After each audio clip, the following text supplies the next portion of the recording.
Hello friends, today we are going to go through safeguarding philosophy and we'll see how it is applied to major oil and gas processing equipments and the system. So let us start with what is the content of this presentation. First we will look into what is process safeguarding, its definition and why it is required. Then we'll move to overpressure protection. Then we will move towards process and emergency shutdown and application of valve in safeguarding system. Then we will see how common equipments are applied with a process safeguarding. Then emergency depressuring, which is one of the elements for the process safeguarding. Then we will look into what are the major industrial design procedure and documentation. And finally, then we will go through the references.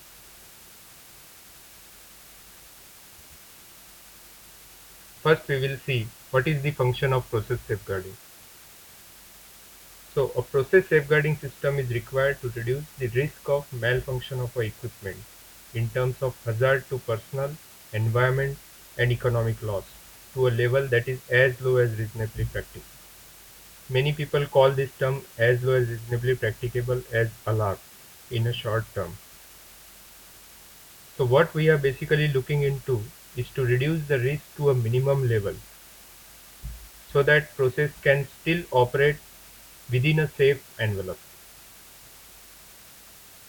The, ma- the major objective is the process safeguarding system should prevent excursion of process going outside design envelope. Here we are not talking about the control envelope, which is the operating envelope of any equipment. It is rather we are calling it as a design envelope.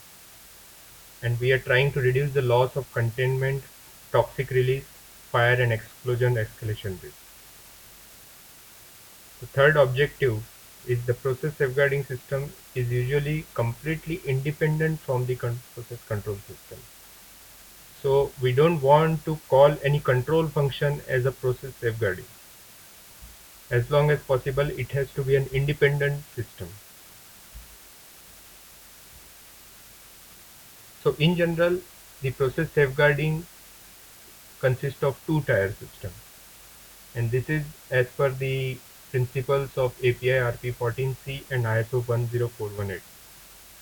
These two-tier protection or a process safeguarding are called as primary and secondary. So primary system is mainly instrumented shutdown system, sometimes also referred to as the penultimate safeguard. And then there is a secondary system which is actually a mechanical relief system, which you would have heard many times as a relief valve or the surge relief valve, which are protecting the system. And this is a kind of ultimate safeguard to that system.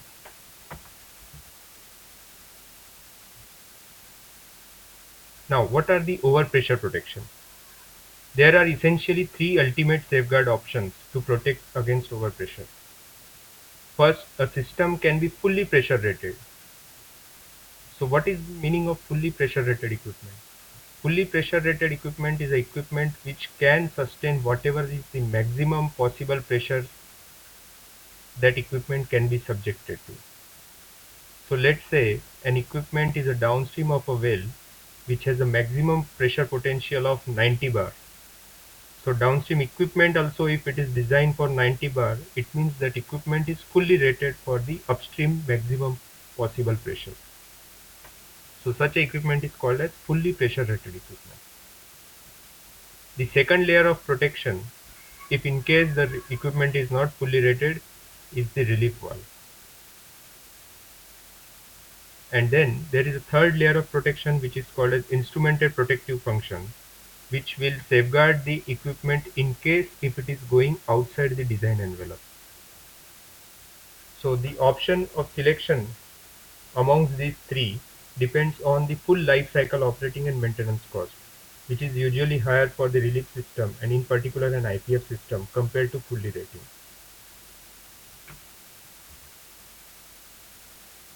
The process safeguarding system should include as a minimum PSD and a ESD. So what is PSD? So PSD is actually process shutdown system which minimizes the frequency and consequence of excursion outside the facility operating envelope. So PSD is a specific to a part of a facility, whereas ESD tries to keep the process within the design envelope to prevent the escalation of abnormal condition into a major hazardous event. So overall, like if you consider a plant in which there is a fire and gas detection system which detects that there is a fire in some part of plant, it will immediately apply emergency shutdown everywhere inside the plant. So whichever valves which are protecting the downstream equipment from upstream high pressure will immediately close. So all such actions are a part of a ESD. Whereas a PSD, if I would like to give an example, is let's say any equipment is going to a high level which may not affect any downstream other equipment. So only a valve at the inlet of that particular equipment will get closed. So that's a kind of a PSD valve for the protection of that particular equipment. So such a system is called as PSD. So PSD is applied to a smaller part of a facility compared to ESD, which is an overall phenomenon.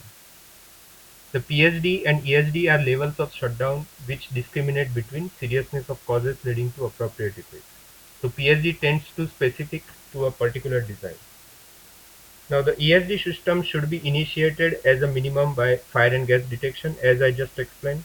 Then there can be total instrument air failure system, which as expected should cause an ESD, because total instrument air system means failure means it will cause entire plant to be jeopardized, because none of your instruments which are operating on the instrument air would be able to operate. So obviously it has to have an ESD associated with it. Then total electrical power system failure, which obviously will create an ESD situation, because none of your equipment which are operating on the electricity would be able to operate, like any of the pumps or any of the electric heaters will start tripping, and this may cause your plant going havoc. So you would require an ESD function to be activated for electrical power system failure. Then we have uninterrupted power system. If that fails, yes, we need an ESD system. If there is a loss of hydraulic power in subsea developments, yes, we need an ESD system, because hydraulic power is the only power available in the subsea area, which is a remote area wherein you don't have any other alternate source of power. And any manual action. So let's say an operator finds an emergency situation under which he wants to isolate entire plant, he wants to basically evacuate the he wants to basically depressurize the equipments which are operating at high pressure. So he will activate a manual action called local ESD or a remote ESD. Upon initiation in the ESD system, what are the major things that are supposed to happen? So first of all, the facility has to be isolated by ESD valves. So as I told you, the major equipments, their inlet valves should get closed. Actuate all additional PSD valves. So if there are any additional PSD functions which we discussed earlier, should be closed. Stop all rotating equipment so that any of the pump or compressor which may feed to a possible fire or a possible problem in the plant should stop, so that you will not feed anymore to such issues. Shut down all fired equipment and depressurize gaseous or volatile inventories except pipeline. Now, automatic depressuring on manned facility is usual, but it is not necessarily applied on 100% of installations. So this is studied case by case. The next thing we are going to look into is application of valve in safeguarding system. So the process safeguarding system can feature more than only just shutdown valves such as control valve, non-return valves, or lock valves. So besides your ESD valves, we may also have a control valve, non-return valves, and lock valves as a part of our overall safeguarding system. So how it can be a part of safeguarding system? Let us talk about control valves. So control valves can constitute the final element in an IPF loop. So IPF means instrumental protective function loop. So when the required safety integrity level is sufficiently low. So let's say there is a system wherein the downstream escalation of a risk is very low, which is normally determined by a seal classification of that facility. Then we may include control valve as a part of a final element in an IPF loop. So actually a seal classification for final element will come very low, and you can rely on even a control valve action to be considering it as a safeguarding system. So not necessarily all the control valves are a part of just control loop. Control valve can very much act as a safeguarding function also. Second thing, control valve can also restrict the maximum capacity of a relief system in the fully open situation by limiting the flow of the downstream equipment. This is a very typical phenomena which is used for equipment's gas blow-by situation. So any downstream equipment of an upstream equipment, let's say a separator feeding to a downstream tank. So in such situation, when there is a control valve in between, which is controlling the liquid flow from the separator to the tank, such control valves will actually limit the maximum flow that can pass from the separator to the tank. So even in case that the level in the upstream separator goes very low, still this control valve will not allow the flow of the fluid more than certain limit. That is because control valve itself has certain capacity limitations, and that will determine the relief capacity of the downstream equipment. So this you will come to know when you will actually study, or when you will actually require to calculate the relief load of an equipment. And this is a typical phenomena called as a gas blow-by, wherein you take the control valve's maximum capacity into account to find out the downstream equipment's relief system capacity. Then things to consider while taking credit of control valve in safeguarding design is a bypass control valve.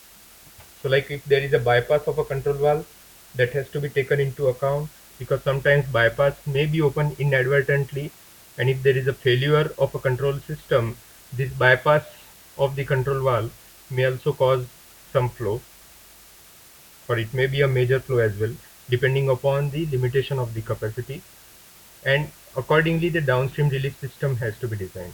So these three major points you have to take into account while designing your safeguarding system. There may be non-written valves. If the source pressure is less than the hydrotest pressure of the low pressure system, single non-written valve may be assumed to provide adequate protection. So a non-written valve can be part of safeguarding system. Whereas if the source pressure from downstream exceeds the test pressure of the low pressure system, then two non-written valves are required to prevent the gross backflow. The leakage flow path of the non-written valve is considered equal to an orifice size of 10% of nominal diameter of largest non-written valve. So these are some of the typical criteria which are applied if there is a design pressure difference between the two systems which are meeting each other.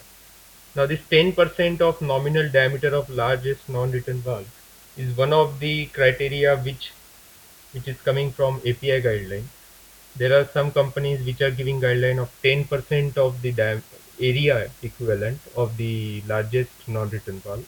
So that depends on for which company you are actually doing this particular design. But in general, if there is no guideline available, you can use API guideline which says 10% of nominal diameter of the main line or the non-written valve. Then you can have a locking valve. In the design of a process safeguarding system, it should be assumed that valves are in the unfavorable condition. So let's say at the separator inlet there is a manual valve, and tank level is going high. So at that time you cannot assume that somebody will go and close the valve. In that case, that valve is presumed to be open and the line will keep on feeding it. So you are basically assuming unfavorable condition of that valve. But whereas, let's say there is a relief valve on the outlet of which there is a valve which has been kept lock open. Now in no condition such a lock open valve will be closed by somebody unless it is specifically been asked by operator and which is controlled by procedure. So such a valve will remain always in their locking position whichever it is. So relief valve inadvertently if it is opened or if there is some emergency situation in which relief valve is supposed to be open, outlet valve will definitely remain lock open, so it has to remain open. So such a valve will be a part of your safeguarding system. So that's why many companies keep locking valve procedures. So any change of such valve position will require a procedure to be followed, which will ensure that such valve position are not changed inadvertently. Now we will look into some of the common equipment process safeguarding. Let us start with since this presentation is all about the oil and gas facility, we will start with the flow line. There are two options to protect flow lines against overpressure. Either you can rate the flow line for the close-in tubing head pressure or higher, or you can underrate the flow line and provide suitable overpressure protection. So flow line is actually carrying your well side flow rate, fluid towards the facility side. So close-in tubing head pressure is the maximum pressure that a well can generate. So either you can design the flow line for the highest pressure that well can generate. So basically what we are doing is fully rating the system. That is what we have seen in earlier slide, that you can make your process system to be fully rated. So this is one of the options. Another option is you can underrate the flow line. So like let's say your well can generate maximum of 100 bar, whereas you will design your flow line only for 80 bar, and then you will provide a relief valve on that flow line which will protect it against pressure going more than 80 bar. So this relief valve is a overpressure protection. You can also have an IPF valve which will close in case the pressure goes more than 80 bar. So that is the third option which we seen in the earlier slide. So in all you have three options here. Either you have fully rated the flow line, you have provided a relief valve, or you could have provided a IPF valve which will close in case pressure goes up. So these three basic safeguarding system can be provided on the flow line.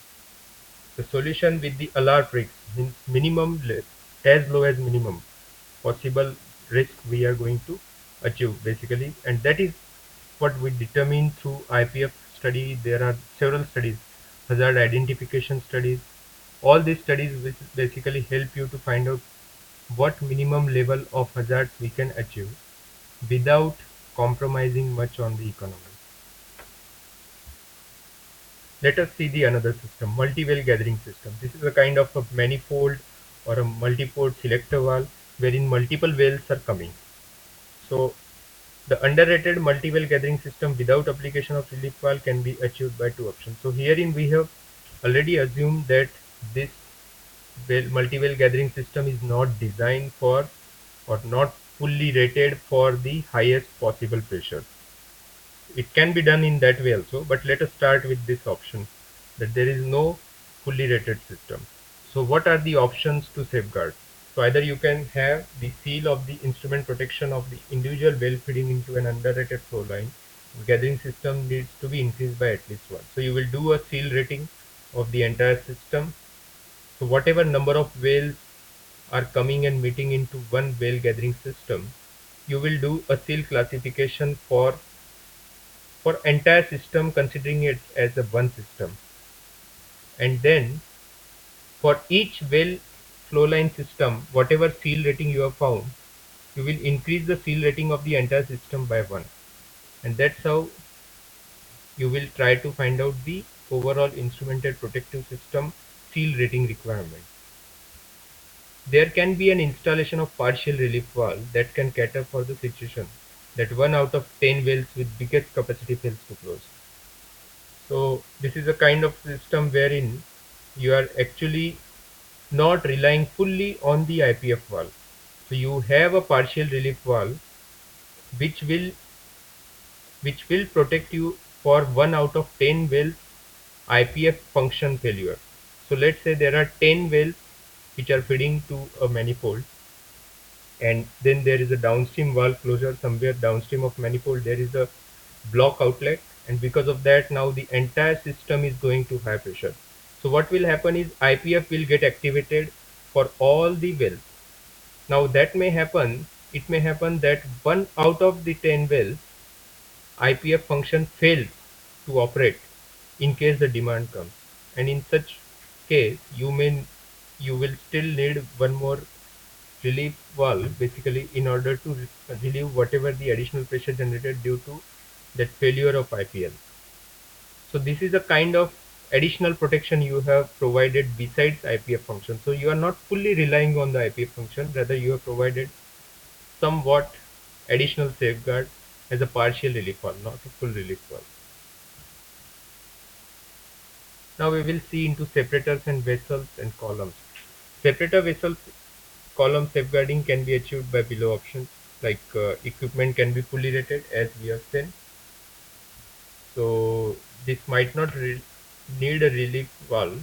So obviously when such a situation will come, it may not need a relief valve. But yes, there are some situations under which you can still need relief valve, like if that equipment is an area in which there can be a liquid pool accumulated below it. So in such cases, in case of a fire, inadvertent fire below the equipment, this will cause the equipment to go pressure higher than its design pressure. So that is because of a emergency situation, not because of process system itself, but some situations which are not under the human control, or maybe which are caused due to some natural conditions. So such a situation may cause the equipment to go to pressure higher than the design pressure. So your equipment may need a relief valve which will protect it against the fire risk, but definitely you won't need a relief valve for upstream pressure requirement because your equipment is already fully rated for that condition. Then providing a relief valve on equipment with largest relief load, which is typically caused by assumption of both gas and liquid outlets are blocked. So let's say separator is getting fed with a two-phase flow. So you can provide a relief valve which will relieve the entire flow coming to the equipment, gas and liquid both, which is relieving out through the relief valve. So this relief valve will be required to operate only when your separator, gas and liquid, both the outlets are blocked, which is very remote situation but may be possible. The relief valve can be sized for such situation. For the blocked gas outlet only, and the requirement of liquid relief can be minimized. So such a situation may, such a protection can also be provided in some cases, like your relief valve is just sized for blocked gas outlet, and for a liquid relief actually you are basically depending on the instrumented protective function. So whatever the upstream side IPF valve is there, that valve will get closed in case of a level going high into the equipment. So in addition to above options, we can have a column relief system should also be able to cater the situation that the column is shut in while the reboiler is on full load. This is a typical example of let's say distillation column, wherein there is a reboiler connected to the trays at the bottom of the column, and in case the outlet of the column are all shut in, so basically all the outlet valves are closed, and whereas your reboiler is still running on the full load, so it is basically putting heat inside the column, so liquid will try to evaporate and it will generate more and more pressure. So in such case also you will need a column relief system which shall be able to relieve whatever the vapors, whatever the load, relief load generated due to the continuous reboiler duty. Let us see now the process safeguards that are used for the processing and storage tanks. Floating roof tanks do not require any relief system or venting system, as those tanks should only be fed by stabilized liquid. So such a tank which are floating roof is actually normally fed by the stabilized liquids only. So you don't need any further relief, because relief system will be required wherein there is some relief vapors generated out of the processing storage tank. Now for the liquid relief, we are basically relying on the IPF function in general for the storage tank, because normally we won't provide a relief valve on a processing storage tank which will provide a relief in case there is a blocked liquid outlet, because such a load will be very huge. So what we do is actually we do a IPF classification study and provide an inlet valve which will close in case of a high level in the tank. Now overpressure protection, which is mainly caused by the high pressure in the tank, uh, for low pressure tank system. Why we are calling it low pressure tank system is normally these tanks are designed for 2 kPa 2 kPa gauge 2 kPa pressure. So such a low pressure tanks, when they are designed, they are their relieving system is designed as per the API standard 2000. So this standard is, most of the processing facilities are using it in order to identify what are the relieving requirements. So below are the safeguarding elements that should be considered while designing the safeguarding of the processing storage tank. There may be normal in-breathing and out-breathing that is required by the summation of maximum liquid movement. So when there is a tank, there may be an outlet of the tank which is going to a pump. So whatever liquid is pumped out of the tank, that situation will basically cause vacuum inside the tank because you are taking out the fluid out of the tank.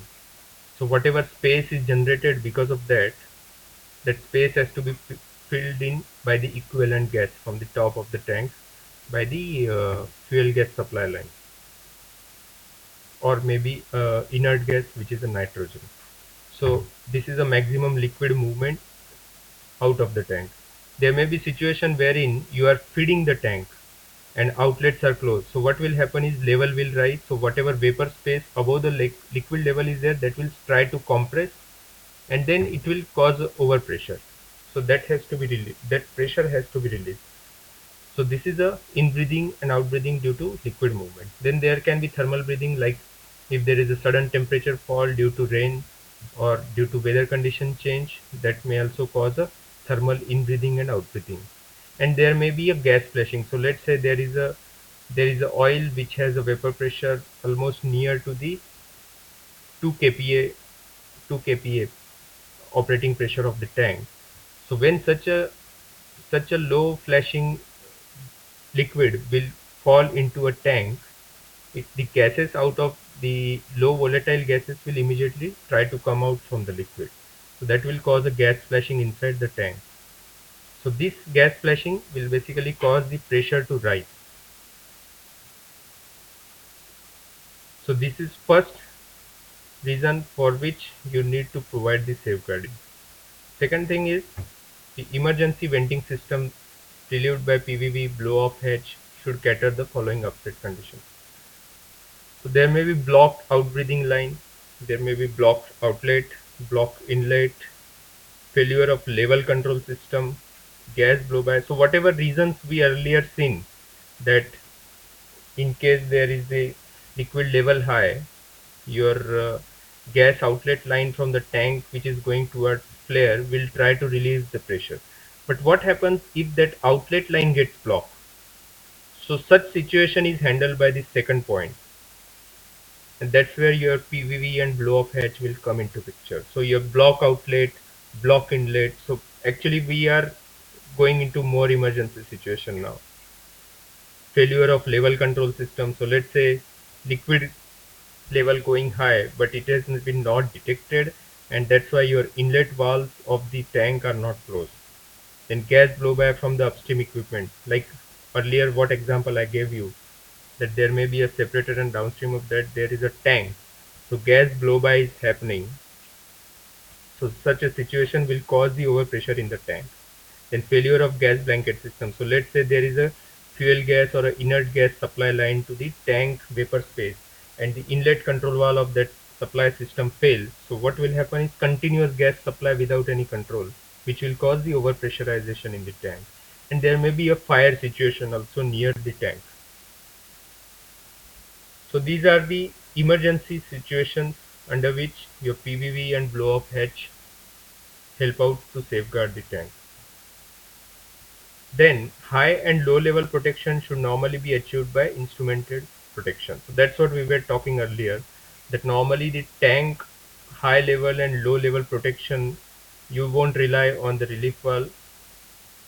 The reason not that relief valves are not reliable. The reason is normally the IPF seal requirement will still allow you to rely on an instrumented protective function rather than relying on a costly flare system which which has to handle such a huge flow from the tank.